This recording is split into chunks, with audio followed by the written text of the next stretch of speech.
ชาประกาศพระนามพระมหาบัญชาสานสัมพันธ์ด้วยใจรักเมตตาช่วยนำทางข้าให้รับใช้พระองค์ช่วยนำทางข้าด้วยรักของพระองค์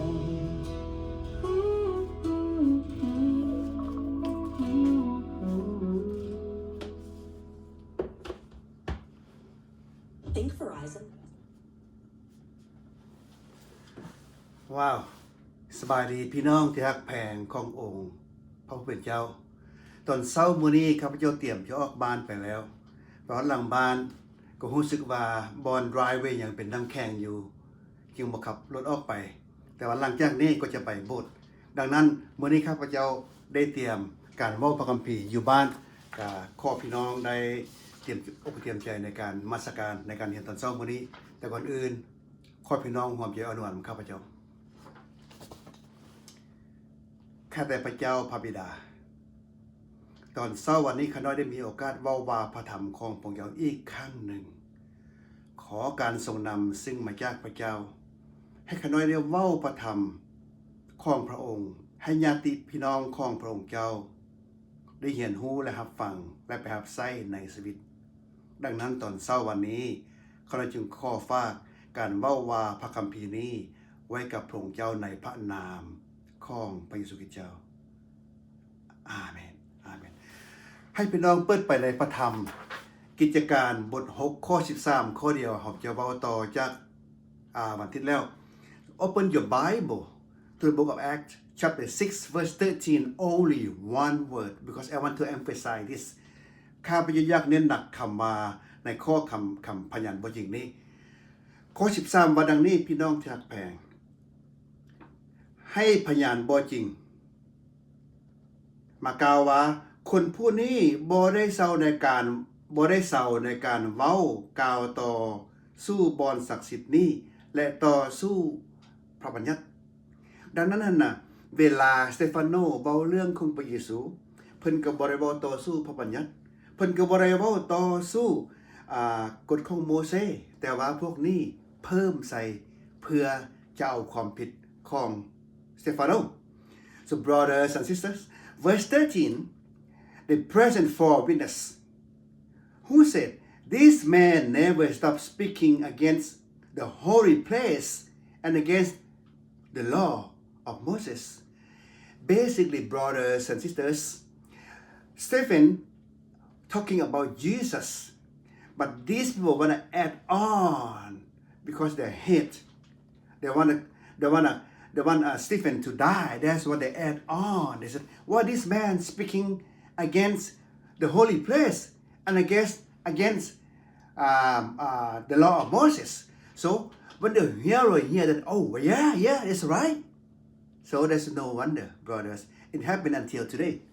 So we have heard, brothers and sisters, we have heard God loves, right? But God, yes, God is love. We don't hear much about God hate. But this morning, I will show you, I will tell you about God hate. พี่น้องที่รักแพงเฮาได้ยินคำว่าเรื่อยๆว่าพระเจ้าทรงฮักพระเจ้าทรงเป็นความฮักแม่นบ่แต่เฮาบ่ค่อยจะได้ยินว่าพระเจ้าเกลียดชังแต่ตอนเช้าวันนี้ข้าพเจ้าจะบอกกับพี่น้องว่าพระเจ้ามีสิ่งเกลียดชังให้พี่น้องเตรียมใจฟังนะครับพระเจ้ามีสิ่งเกลียดชังเขาฮู้แล้วว่าพระเจ้าหั่นน่ะพระเจ้าฮักคนบาปและเกลียดชังของบาปเฮาเห็นข้อนี้แต่ว่าข้อที่ข้าพเจ้าจะโชว์ให้พวกท่านเห็นในมื้อเช้ามื้อนี้หั่นน่ะมี 6-7 อย่างผู้ใดพี่น้องอยากแปลงอิงตามพระธรรมสุภาษิตบทที่6ข้อ16 God hate we don't hear much but this morning I will show you about God hate 6 or 7 things according to the book of Proverbs chapter 6 verse 16 read with me look with me ขอพี่น้องเปิดไปในพระธรรมเพ เพลงสรรเสริญบทที่6ข้อ16 Proverbs 6:16 Open your Bible. So in Laos Bible say this มี6สิ่งซึ่งพระผู้เป็นเจ้าทรงเกียรติสั่งและมี7อย่างซึ่งเป็นที่น่าเกียรติสั่งหรือหลังเกียรติสำหรับพระองค์ Verse 16 There were 6 things that the Lord hates 7 that are detestable to him which mean not forgivable ฉะนั้นอย่างที่7ได้พี่น้องหมายความว่าเป็นที่น่าเกียรติสั่งหลังเกียรติบ่มันเกียรติสั่งแล้วได้เกียรติสั่งและหลังเกียรติสำหรับพระองค์อย่างที่7นะอย่างที่7ที่เฮาจะเว้ากันมื้อนี้และบ่สามารถยกโทษได้ว้าวหนักบ่พี่น้องดังนั้นอันที่1 first thing ตาจองหอง hold your eyes second lean คิดตัว a lying tongue อันที่3มือที่เฮ็ดให้เลือดบ่มีความผิดไหล so hand that shed innocent blood ซึ่งหมายความว่าคนบ่ผิดก็ไปฆ่าไปตีอันนั้นหมายความว่าอันนี้พระเจ้าก็เกียรติสั่งอันที่4 number 4จิตใจที่คิดแผนการโซไฮ a heart of device wicked อันที่4จิตใจที่แล่นไปคิดแผนการชั่วอันที่5ตีนที่ฮีบฮ้อนแล่นไปหาความชั่ว so number 5 faith that run swift to evil อันที่6 number 6พยานบ่จริงซึ่งเว้าคิดตัว so the four witness who gives for testimony และอันที่7ผู้วานความแตกต่างท่ามกลางฝูงพี่น้อง the seventh one is you know that the one who stir up discord among brothers so what they do in the book of Acts chapter 6 verse 13 you know from number 6 number 7 merge ฉะนั้นสิ่งที่เขาเฮ็ดในพี่น้องในกิจการบทที่6ข้อ13นะมันรวมๆกันว่าจังได๋ว่าเป็นพยานบ่จริงซึ่งเว้าคิดตัวแล้ววันนั้นก็ยั่วยงให้คนผิดกันซึ่งหมายความว่าอันนี้รวมกันได้แต่สิ่งเหล่านี้อันที่7นี่นะคนที่เว้าให้พี่น้องแตกแยกกันเป็นพยานบ่จริงนี่นะบอกว่าตัวนี้พระเจ้าบ่มันติเกียรติสั่งในหลังเกียรติและอภัยให้บ่ได้ดังนั้นพี่น้องที่ฮักแพงข้อบทที่6ข้อ13ได้ว่า People who against Stephen bear false witness because they hate him and want him to die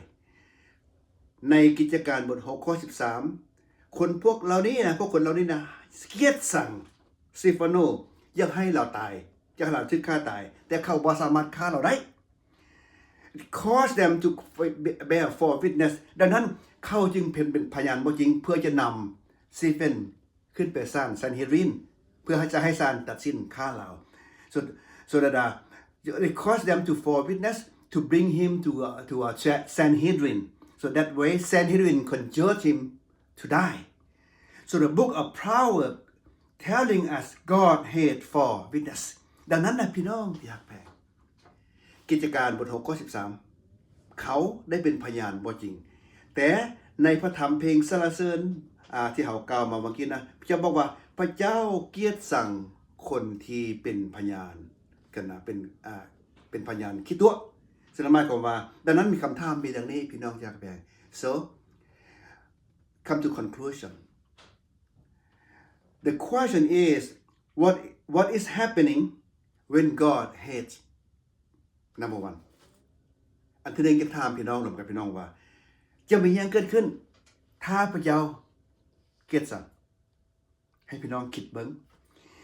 if you don't know just think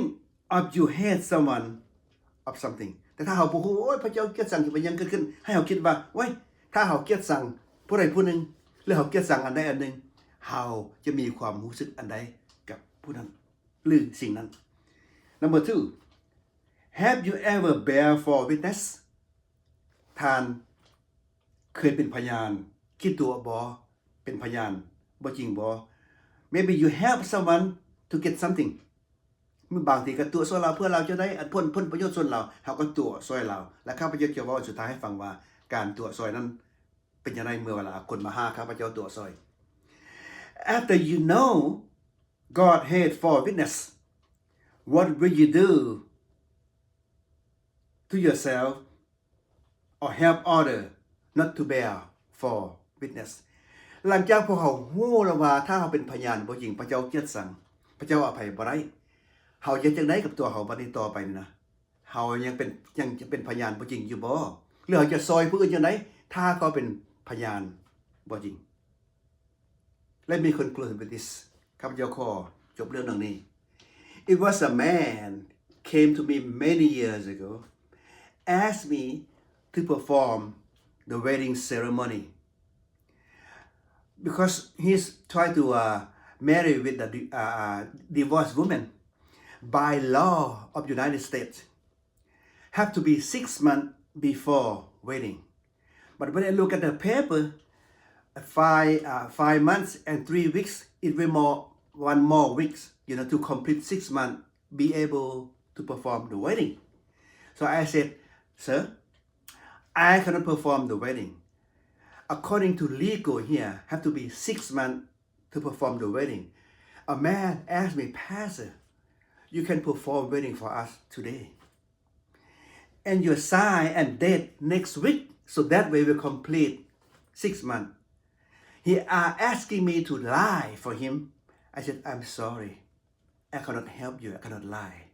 but you have to wait until the date come I will perform your wedding see brother and sister sometimes people ask us to help them to bear for witness so that is wrong พี่น้องอยากแพงหลายปีผ่านมามีสายผู้หนึ่งมาหาข้าพเจ้าขอประกอบพิธีแต่งงานเราจะแต่งงานกับหญิงแม่ห้างหลังจากข้าพเจ้าได้กวดเบิ่งเอกสารแล้วหญิงแม่ห้างผู้นั้นหั่นน่ะได้หย่าร้างกับสามีลาวได้5เดือนกับ3อาทิตย์อิงตามกฎหมายของประเทศอเมริกาจะต้องเป็น6เดือนจึงจะแต่งงานไม่ได้ดังนั้นข้าพเจ้าจึงบอกเราว่าโอ้ต้องขอโทษหลายๆข้าพเจ้าบ่สามารถแต่งงานให้ทานได้เพราะว่าบ่ทันครบ6เดือนเถือเราขอกับข้าพเจ้าว่าอาจารย์ซอยข้าน้อยเด้ขอให้อาจารย์แต่งงานให้ข้าน้อยมื้อนี้แล้วเซ็นใส่อาทิตย์หน้าพุ่นเด้ออาจารย์ใส่บันทึกมื้อนั้นข้าพเจ้าบอกว่าบ่ได้ข้าพเจ้าจะบ่ตัวซอยเจ้าถ้าข้าพเจ้าตัวซอยเจ้าข้าพเจ้าเป็นพยานบ่จริงหั่นน่ะข้าพเจ้าก็ผิดต่อพระเจ้าและผิดต่อกฎหมายด้วยดังนั้นพี่น้องที่รักแพงถ้ามีผู้ใดผู้หนึ่งมาขอเฮาเป็นพยานบ่จริงจงจื้อไว้ว่าเฮาจะบ่เฮ็ดเพราะว่าสิ่งเหล่านี้พระเจ้าเกลียดชังและให้อภัยบ่ได้ดังนั้นน่ะคนที่ฆ่าสเตฟานโนในเวลานั้นเฮาบ่ฮู้ว่ามันยังเกิดขึ้นเขาเป็นพยานบ่จริงแต่เฮาฮู้ว่าพระเจ้าเกลียดชังเฮาบ่ฮู้พระเจ้าจะเฮ็ดหยังกับเขาดังนั้นปล่อยเป็นเรื่องเขากับพระเจ้าแต่เฮาจะบ่เป็นพยานบ่จริงขอพี่น้องร่วมใจอ้อนวอนนำกันข้าแต่พระเจ้าพระบิดาเขาได้เว้าเรื่องการเป็นพยานบ่จริงให้ญาติพี่น้องของพระองค์เจ้าได้เห็นฮู้ในตอนเช้าวันนี้มีหลายเทื่อพวกเขาน้อยก็เป็นพยานบ่จริงเพื่อผลประโยชน์บางคนเพื่อซอยบางคนโอ้ข้าแต่พระเจ้าพระบิดาเนื่องจากว่าผ่านมาพวกเขาน้อยบ่ฮู้พวกเขาน้อยบ่เข้าใจพวกเขาน้อยจึงขออภัยพระองค์เจ้าแต่ต่อไปนี้พวกเขาน้อยจะบ่เฮ็ดอีกและขอพระองค์เจ้าทรงสำระล้างความผิดบาปพวกเขาน้อยทรงปกป้องพวกเขาน้อยที่ทำให้พวกเขาน้อยเป็นพยานบ่จริงด้วย Father God in the past we do not know we bear false witness forgive us and from now on we are not going to do that Father forgive us and help us Father thank you so much for this lesson this morning and I pray in the name of your Son Jesus Christ Amen God bless you brother and sister I will see you next Wednesday bye bye